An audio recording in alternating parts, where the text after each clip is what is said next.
T M Liju, ഇവിടെ നമുക്ക് അടുത്ത ഘട്ടത്തിലേക്ക് പോയാൽ ഇപ്പോൾ ഹേമ കമ്മിറ്റി റിപ്പോർട്ട് വന്നു. ഹേമ കമ്മിറ്റി റിപ്പോർട്ടിൽ ഹൈക്കോടതിയുടെ നിർണായക ഇടപെടൽ ഉണ്ടാകുന്ന പൊതുതാൽപര്യ ഹർജി പായ്ച്ചർ നവാസ് എന്ന് പറഞ്ഞൊരു സ്ഥിരം വ്യവഹാരയുടേതാണ്.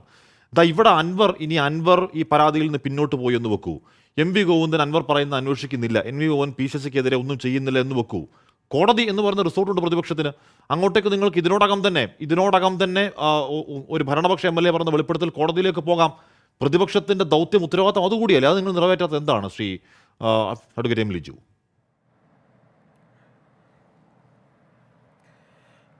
ഹാഷ്മി, ഒരു രാഷ്ട്രീയ പാർട്ടിയുടെ പ്രധാനപ്പെട്ട ഉത്തരവാദിത്വം എന്നത് ജനങ്ങളെ അണിനിരത്തി ഇത്തരം പ്രശ്നങ്ങളിൽ ഒരു ഡെമോക്രാറ്റിക് പ്രഷർ ഉണ്ടാക്കുക എന്നുള്ളതാണ് ഒന്നാമത്തെ കാര്യം. കോടതികൾ ഒരു ജനാധിപത്യ സംവിധാനത്തിൻ്റെ അവസാന ആശ്രയം മാത്രമാണ്. അതുവരെ ജനങ്ങൾ തന്നെയാണ് ഇതിനകത്ത് ഏറ്റവും പ്രധാനപ്പെട്ട ആളുകൾ.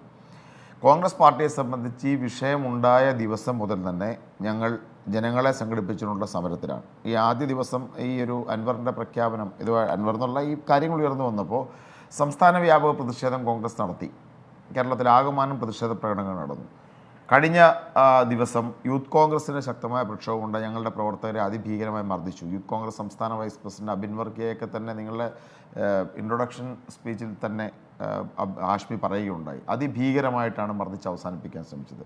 ഇന്ന് ആയിരക്കണക്കിന് ആളുകളെ അണിനിരത്തിക്കൊണ്ടാണ് തിരുവനന്തപുരത്ത് ഭരണസ്ഥിരാ കേന്ദ്രത്തിലേക്ക് സെക്രട്ടേറിയറ്റിലേക്ക് മുഖ്യമന്ത്രിയുടെ രാജിയും മറ്റ് അന്വേഷണങ്ങളും ആവശ്യപ്പെട്ടുകൊണ്ട് കോൺഗ്രസ് പാർട്ടി സമരം ചെയ്തത്. അപ്പോൾ ഇതിന് ഞങ്ങൾ ഗ്രാമങ്ങളിലേക്കുൾപ്പെടെ എല്ലാ പ്രദേശങ്ങളിലേക്കും ജനങ്ങളെ അണിനിരത്തി ജനങ്ങളെ ഇത് സംബന്ധിച്ച് ബോധവൽക്കരിച്ച് ഈ വിഷയങ്ങളിൽ പരിഹാരമുണ്ടാക്കാനുള്ള ശ്രമം തുടരും. ഇപ്പോൾ കോടതി എന്ന് പറഞ്ഞാൽ അത് അവസാനത്തെ ഒരു ഓപ്ഷൻ മാത്രമാണ്. അല്ലാതെ രാഷ്ട്രീയ പാർട്ടികളെ ഏറ്റവും എളുപ്പവഴി ഇല്ല, അവസാനത്തെ ഓപ്ഷൻ അല്ല. ഞാൻ പ്രതിപക്ഷത്തിന് പല രീതിക്ക് പ്രവർത്തിക്കും. ഇപ്പോൾ നിയമസഭ എന്ന് പറയുന്ന പ്രതിപക്ഷത്തിന്റെ പ്രവർത്തന മേഖലയാണ്. രണ്ടാമത് ഈ പറയുന്ന മാധ്യമങ്ങൾ പ്രതിപക്ഷത്തിന്റെ പ്രവർത്തന മേഖലയാണ്. തെരുവ് പ്രതിപക്ഷത്തിന്റെ പ്രവർത്തന മേഖലയാണ്.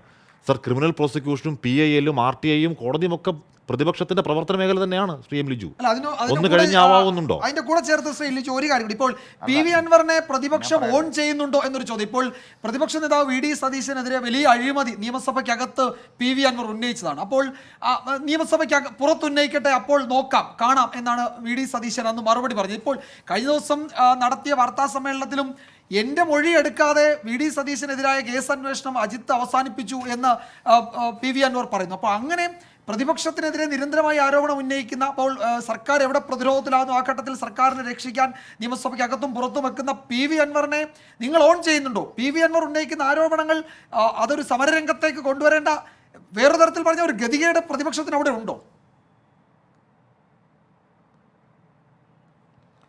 അല്ല, ഞാൻ കരുതുന്നത് ഇതിനൊക്കെ മറുപടി പറയണമെന്നാണ്. ഒന്നാമത് ഞാൻ ഹാഷ്മി ചോദിച്ച ചോദ്യത്തിനാണ് എൻ്റെ മറുപടി. അത് ഞാൻ ആദ്യം തന്നെ പറഞ്ഞു.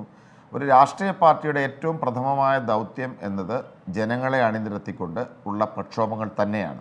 ജനങ്ങളിലേക്ക് വിഷയങ്ങൾ കൂടുതലെത്തിച്ച് അതുവഴി ജനകീയ പ്രതിഷേധത്തിലൂടെ ഇത്തരം ഭരണകൂടങ്ങളെ തിരുത്തിക്കുക എന്നുള്ള ഒരു പ്രധാനപ്പെട്ട ദൗത്യമാണ് ഞങ്ങൾ ഒന്നാമത് ഏറ്റെടുത്തത്. നിയമസഭ ഒരു പ്ലാറ്റ്ഫോം ആക്കിക്കൊണ്ട് ശക്തമായ പ്രതിഷേധമാണ് പ്രതിപക്ഷം നടത്തുന്ന കാര്യത്തിൽ ആർക്കെങ്കിലും സംശയമുണ്ടാകും എന്ന് ഞാൻ കരുതുന്നില്ല. കോടതികളും ഞങ്ങൾ വിവിധ വിഷയങ്ങളിൽ സമാനമായ രീതിയിൽ കോടതികളെയും സമീപിക്കുന്നുണ്ട്. ഇപ്പം തന്നെ മാസപ്പടി വിഷയവുമായി ബന്ധപ്പെട്ട് ഇപ്പോൾ മാത്യു കുഴൽനാടൻ്റെ കേസ് വിജിലൻസ് കോടതിക്ക് മുമ്പാകെ വന്നു.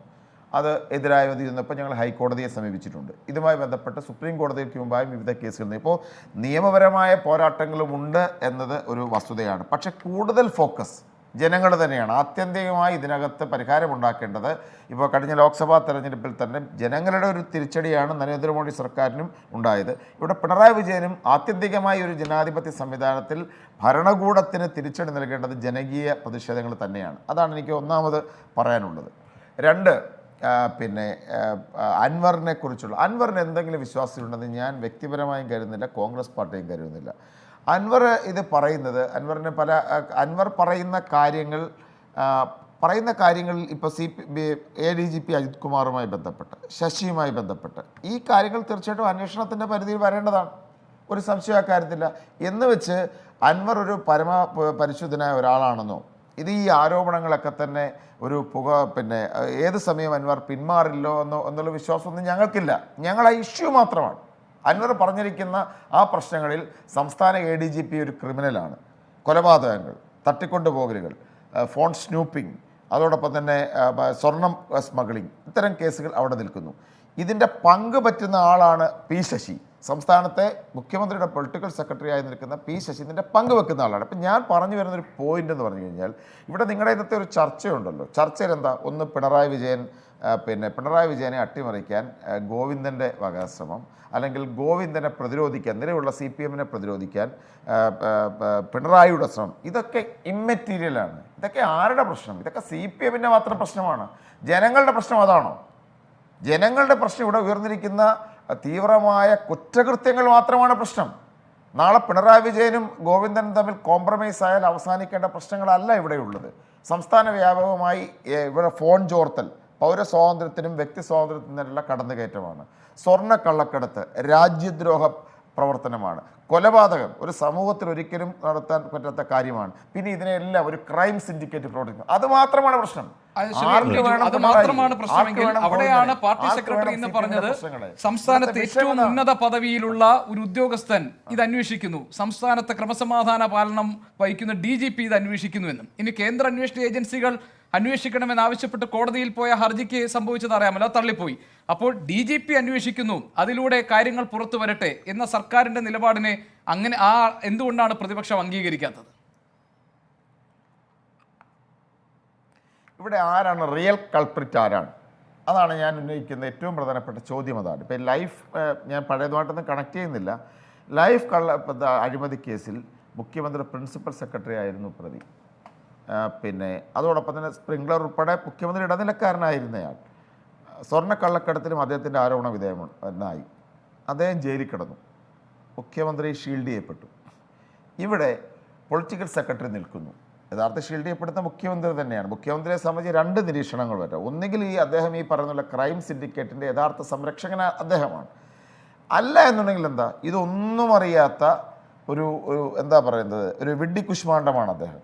നിഷ്ക്രിയനായി ഇന്നെഫിഷ്യൻ്റായ ഒരാൾ. ഈ രണ്ടാണെങ്കിലും, ഒന്നൊരു ക്രിമിനൽ സിൻഡിക്കേറ്റിൻ്റെ നേതൃത്വം കൊടുക്കുന്ന ആളാണെങ്കിൽ അത് സമൂഹത്തിന് ഭീഷണിയാണ്. അദ്ദേഹം തീർച്ചയായും ക്രിമിനൽ നടപടികൾക്ക് വിധേയനാകേണ്ട ഒരാളാണ്.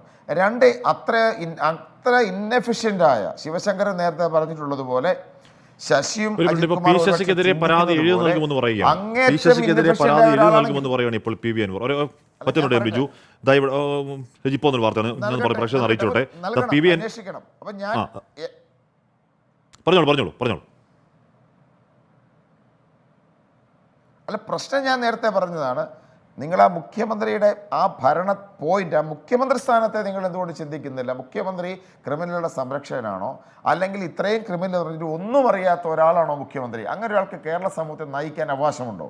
എന്നാണ് ചോദ്യം. PV അൻവറിനോട് ഞാൻ ചോദിച്ചിരുന്നു. PV അൻവർ എന്ന് പറഞ്ഞ മറുപടി, ഈ പറയുന്ന ശശിയുടെ നേതൃത്വത്തിലുള്ള സംഘം മുഖ്യമന്ത്രി പിണറായി വിജയൻ ഒന്നും അറിയിക്കുന്നുണ്ട്, ബാരിക്കേഡ് കെട്ടി കണ്ണു മൂടുകയാണെന്ന് പറയുകയാണ്. ഇപ്പോൾ PV അൻവർ മുഖ്യമന്ത്രിക്ക് നൽകിയ അല്ലെങ്കിൽ MV ഗോവിന്ദന് നൽകിയ പരാതിയുടെ പകർപ്പ് പുറത്തു വരുന്നുണ്ട്.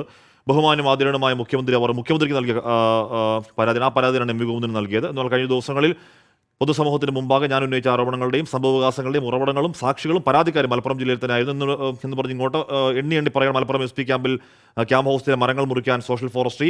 രണ്ടാമത്തെ വിഷയമായി അവിടെ താഴെ പറയുന്നത് സംസ്ഥാന സർക്കാർ ഏറ്റവും ജനശ്രദ്ധ ആകർഷിച്ച നവകേരള സദസ്സ്. പിന്നീട് ഇങ്ങനെ മറുനാടൻ മലയാളി എന്ന YouTube ചാനൽ. അങ്ങനെ അൻവർ വാർത്താ സമ്മേളനത്തിൽ പറഞ്ഞ കാര്യം എണ്ണി അതിൽ പറയുന്നു. അതിൽ എവിടെയും P ശശിയെ പറ്റി പരാതി മുഖ്യമന്ത്രിക്ക് നൽകിയ പരാതിയിലുമില്ല, MV ഗോവിന്ദന് നൽകിയ പരാതിയിലുമില്ല. അല്പസമയം മുൻപ് PV അൻവർ പറയുന്നത് P ശശിക്കെതിരായ പരാതി പാർട്ടി സെക്രട്ടറിക്ക് എഴുതി നൽകുമെന്നുള്ള കാര്യമാണ്.